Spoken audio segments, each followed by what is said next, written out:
Welcome to another episode of In Your Business. Today we're going to meet with an entrepreneur that I'm going to learn a lot from. It's Farmer Brad. And when I heard about Farmer Brad, I thought I'm going to be very interested in finding out exactly what it is he does. So did a little research, and I'm still wondering what he does. So bringing him on the show, getting him to share with me, getting him to share with you, and kind of get an understanding that he's truly an entrepreneur in so many different ways. So Brad, welcome to the show. Thanks for having me. And so it's interesting because as I started asking people about Farmer Brad, they always smile and they say, he's coming on your show. And I say, yes, he is. So today's show might be very interesting to learn about what it is you're doing and how you're doing it. But one thing I know, just from the interactions, is that you enjoy being an entrepreneur. Yes. My mind is always thinking about the next thing and always thinking about entrepreneurship. Well, that's outstanding. So what I always like to do on the show is get to know you from the time when you were just a little guy and then figure out, how you became an entrepreneur. So when you were a little guy growing up, what did you want to do? So initially I wanted to be an astronaut, but then I found out that you had to take a lot of advanced classes and possibly become a pilot and different things like that. So in third grade, I had a teacher that asked me if I wanted to learn how to build websites and after school program, and I said sure. So started building websites for the school, and that continued on to my degree at Taylor University. I graduated with computer science, new media systems. So at a very young age, I was geared sort of towards that track in my life. Wow, so just a little guy, you were going to be an astronaut, and you get into third grade, start building websites and continue that on the rest of your life. Yeah. That's outstanding. You didn't have the internet and the websites when I was in third grade, so you certainly had the advantage on that. Yeah. But so you went on to Taylor, earned your degree, and what is your degree in? Computer science, new media systems, so a little bit of audio, video, graphic design, and computer programming. And part of the reason why I liked web design was because you could press F5 to refresh the browser and see your results a lot quicker than some traditional computer programming. Okay. So what was your hopes when you graduated? What did you want to do? I really wanted to build websites. If I knew then what I know now, websites have everything is changing all the time with websites and how to build them. I feel like very little what I learned in college exists now. Okay. And so it was all about learning to learn as things change. Well, that's interesting to do as an entrepreneur because things change daily for us. Yeah. And so being able to acknowledge the fact that you learn to learn and learn how to change, that's important. So now I'm curious because I don't know. Why Farmer Brad? Why are you known as Farmer Brad? So this all started when my wife and I, we lived out in California, and the house that we were living at had a large enough backyard. And there was a chicken coop already built there that her uncle had left there. And so I got into raising some chickens in Southern California. And I saw that the farmerbrad.com website URL was available, and I snagged it up. And so it started with raising some chickens in Southern California and a garden. And then I gave up on the garden because of the drought and the heat, and it was hard to keep up with it. And so an opportunity came up to work remotely for a company, and that allowed us to relocate to Indiana. I didn't grow up in this area, but I grew up in Indiana and knew that that was a place for affordable housing and a great place to raise a family. So I brought 3 chickens with me from California, a dog, a cat, and my family, and we relocated to Wayne County to be close to my mom and stepdad. And the place we purchased is just under 8 acres and has a barn, and so it was a great fit for doing something with chickens. So you brought 3 chickens from California to Indiana. Yeah. And I want to understand that because I don't know anything about chickens. But why would you transport the 3 chickens back here? Well, because I had them and had built an emotional bond to them, and so I built a transport crate that was a little snug because when we were moving, it was November, and they were going to be going through a probably a 30-degree temperature swing going from California to Indiana at that time, and so I wanted them to be snug. They had food and water. And they seemed to be pretty comfortable because when I would check on them periodically in the back of the moving truck, there was eggs laid and they seemed content and fine. That's awesome. Yeah. That's excellent. So you brought the chickens back here, Yeah. and when you arrived back in Indiana, which I'm glad you did, Yeah. you started Farmer Brad here. Is that correct? Yeah, so What's that look like? it initially started, I had some chickens that were breeds that were geared towards egg laying, and so I thought, okay, I'll sell some eggs, and feed costs were getting pretty high, and it takes about 17 weeks before the chickens will start laying eggs, so you have all that upfront costs. I figured I need a way to offset this since this is a hobby at this time, so I was looking around online for different things that needed innovation, and I had thought, man, these chicken waters that are out there, they're priced pretty high. I can make a better one, and so that sort of started the ball rolling with that. So basically, as an entrepreneur, our job is to solve a problem. Yeah. And so you're trying to solve a problem of basically how to water the chickens. Is that correct? Yeah. It also stemmed from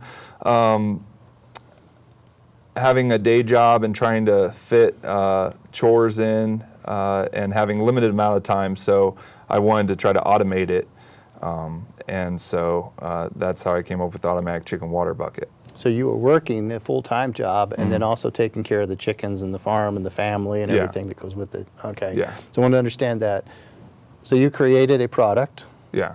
and that product is with us. Is that correct? Yes, this is the first version of it. And I looked on Amazon and I saw a lot of 5-gallon buckets that didn't refill. And I was like, there has to be a better way. So this, you hook up to the garden hose, and then it has a float valve inside, similar to like the back of your toilet where it will refill automatically. Okay.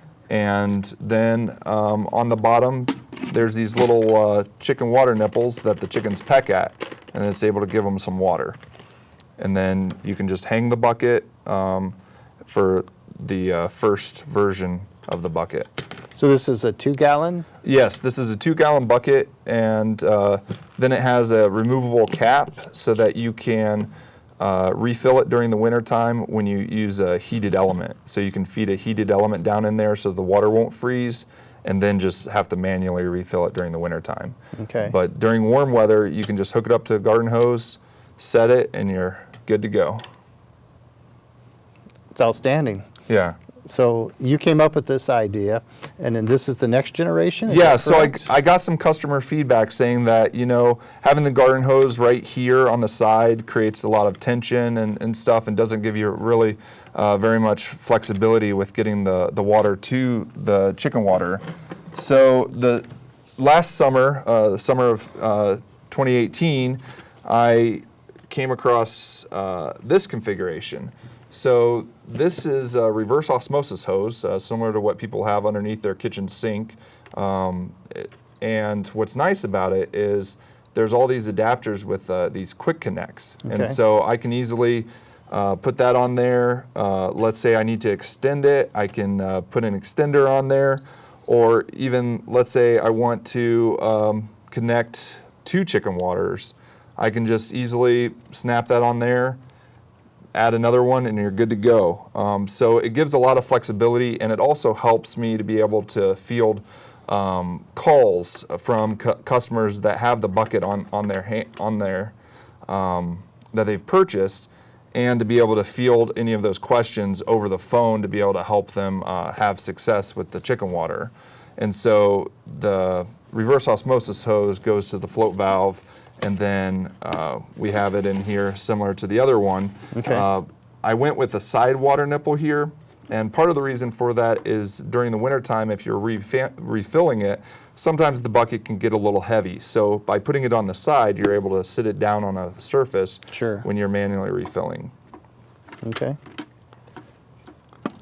So it's interesting because it seems like you have a lot of things going on. Yes, I do. And you're not just an entrepreneur, but you're also an innovator. Yeah. Because entrepreneurs can buy a business, entrepreneurs can start a business, they can have a business, but you keep adding to it. You're creating new products. Yeah, so like yesterday, I've had a customer call me and say that they were concerned about the water in their garden hose being too hot and stuff. And so yesterday I just thought of a way of putting 2 buckets together and then spinning about 30 meters of this reverse osmosis hose, have it go around it, and then put ice in the bucket and then pour some water. And then that would be an easy way of just cooling down that water before it gets to your water. Okay. So yeah, I'm always thinking about different things. So you're a problem solver. Yeah. And that's yeah, good. That's very important as an Yeah. entrepreneur. Yeah. So let's jump into this because, again, the thing that I like to teach at the university is all the components of being an entrepreneur, the things that go into it. And one of the things here is pricing. Yeah. How do you price this? So you compare what others have out on the market, and then you realize the service that you're providing. So you could go out there and buy all of these elements yourself, and it's no secret on how I put it together. I had a couple YouTube videos that it showed exactly how to do it, but what I do is I end up buying all the parts in about 100, so I can build about 100 at a time, and that gets the pricing down to where it's reasonable.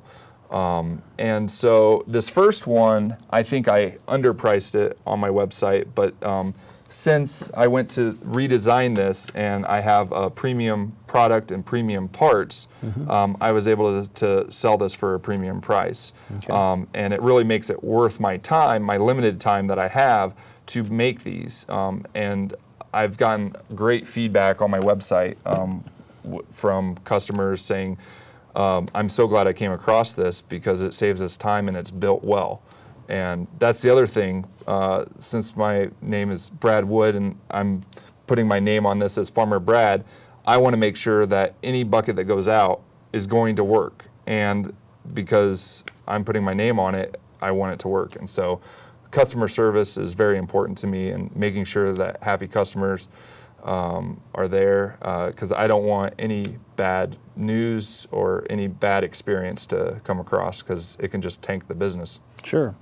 So pricing is answered, promoting. It sounds like you're using YouTube, but how do you get your word out there? So I started off with a YouTuber, SSL Family Dad, and at that time he only had about 70,000 subscribers. And I just contacted him and said, hey, would I be able to send you a bucket?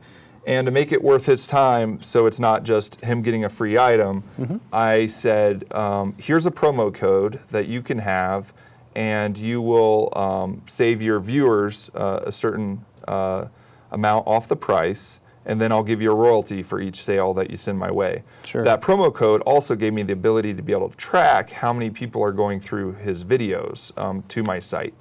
And I started that with the first version, and I think I got 35 sales from that. Well, now he's like 120,000 subscribers, and I didn't have to pay him for it. The only thing I paid him was the royalties. So he was the first one that I did it with, and it's been great. And then I've tried to periodically each year send it out to 2 or 3 more YouTubers, because each YouTuber kind of has their own set of audience and niche, and try to get it out, the word out there for them to buy it.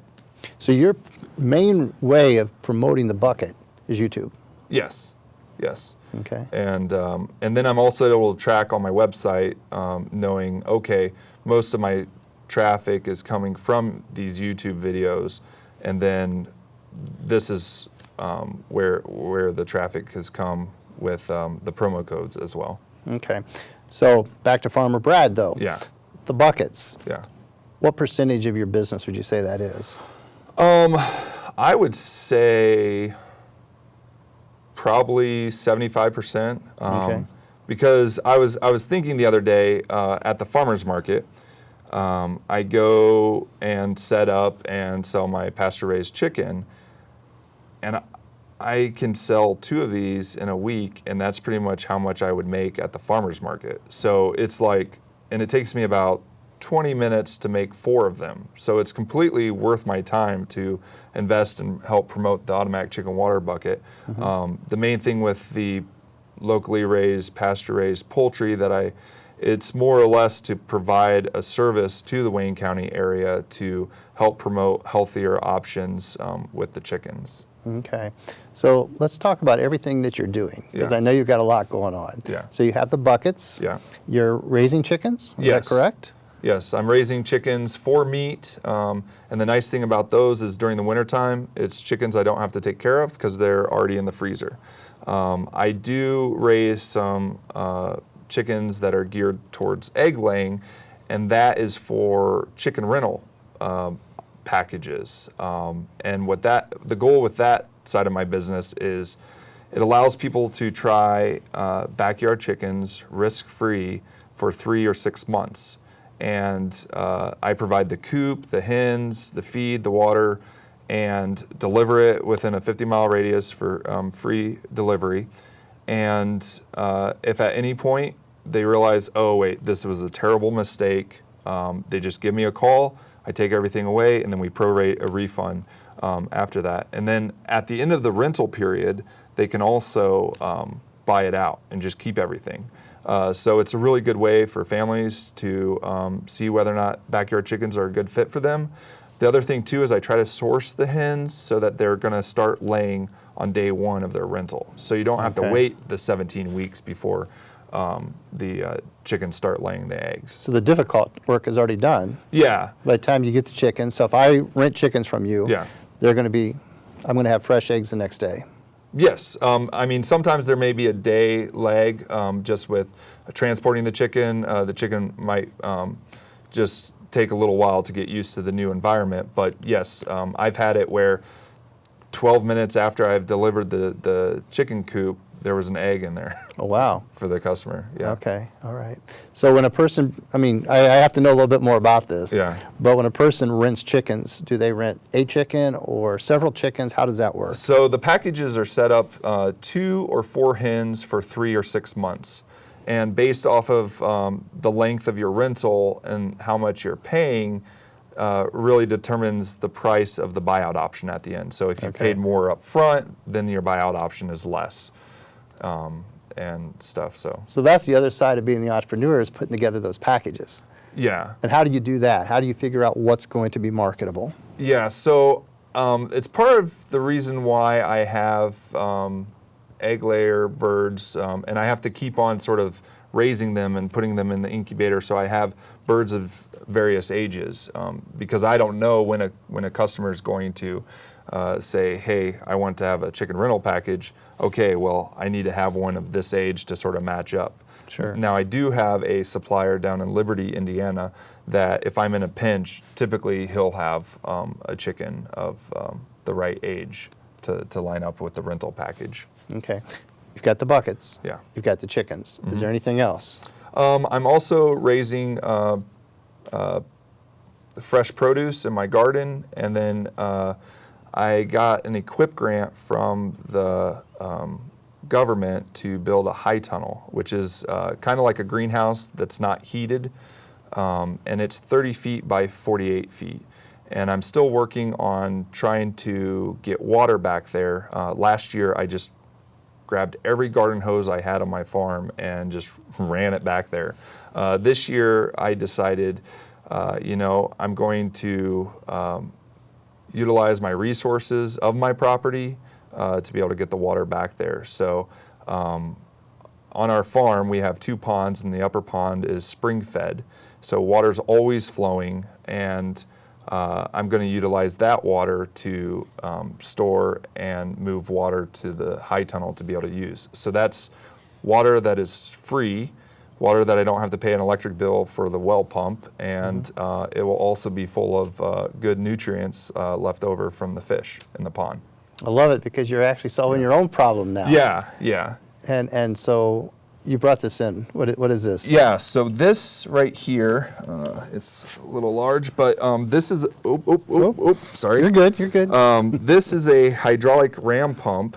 It was gifted to me from a YouTube channel, Land to House, and it's kind of like magic because it has 2 check valves, and for every foot of drop of water, you can pump it 7 feet. Now, you lose about 80% of the water that goes through this, but in my setup, it's going to end up in the lower pond anyways. So it's a perfect setup. So what ends up happening is the water comes in here as gravity fed, and in my case, it's the pond is spring fed, so it will come in here, and that water has energy and motion. So this check valve slams shut. Well, that water still has movement and energy. So it goes forward and pressurizes this chamber here. And then when it equalizes, then it just keeps on sort of pulsing that water uphill. So yeah, then I'll have the water go into a storage tank. And then from there, I'll be able to direct the water to a particular row in my high tunnel via like a smart sprinkler. And then the idea is that over time, I can create recipes of what works because I also have a device that will analyze the pH of the water, and I can adjust the pH as well. So, is this something you're going to create? No, or is no. this just for your problem? No, this is from a YouTuber that I partnered with, and so I'm also going to review his product in my YouTube videos,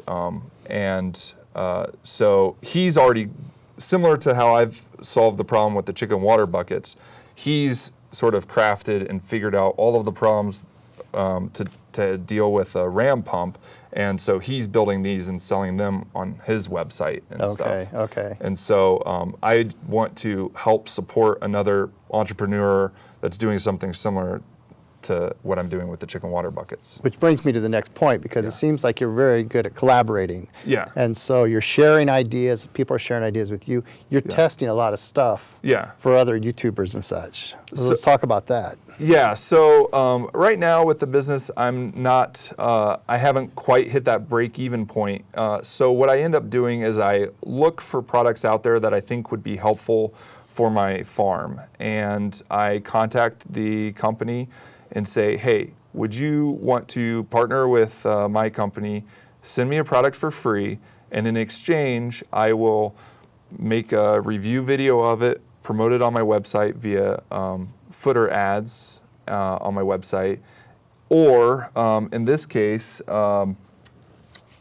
since I ship out these buckets and there's empty space in here, I also include some flyers to my customers in there. So those are some of the different ways that I partner with companies to be able to promote their product and their brands, and then also be able to help my farm with working smarter and not harder. Okay. Let me ask you a question, because a lot of times students will watch this, and I want to inspire students, get students to realize that their ideas are marketable. When you created the bucket, did you have any hesitation about bringing it to the market? No, I figured it was more important for me to bring it to the market and then sort of adapt it over time and sort of figure it out as I go.